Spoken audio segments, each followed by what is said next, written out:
নমস্কার, আমি doctor Pranjal Pandey, consultant neurosurgeon at Neuromind. অনেক সময় আমি দেখেছি ব্যাক পেন না নেক পেনের প্রবলেম নিয়ে পেশেন্ট এদিকে ওদিকে ঘুরে বেড়ায়। কোনো ডক্টর ওষুধটা দিয়ে মালিশ করে এমনি স্প্রে লোশন লাগিয়ে অনেক সময় সেইভাবে পেশেন্ট চলতেই যায়।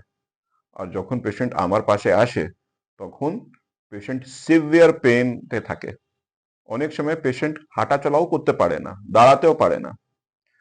যদি আপনি সার্জারিকে নিয়ে মানে একটা ভয় পেয়ে গেছেন, তাহলে আমি আপনাকে জানাচ্ছি পেশেন্টের স্পাইনাল সার্জারি নিয়ে এখন সার্জারি লেটেস্ট ইকুইপমেন্টস নিয়ে মিনিমালি ইনভেসিভ, তার মানে ছোট চিরা দিয়ে তাড়াতাড়ি অপারেশনটা শেষ হয়, পেশেন্ট হাঁটা চলাও তাড়াতাড়ি করতে পারে। আর ফিজিওথেরাপি আর রিহ্যাবিলিটেশন করে পেশেন্ট আপনার লাইফস্টাইলকে ডিসরাপ্ট না কিয়ে তাড়াতাড়ি আপনার জব না যা কিছু আছে তার মধ্যে ফেরত যেতে পারে। অনেক ইন্টারন্যাশনাল পেশেন্টসও আমার পাশে এসছে।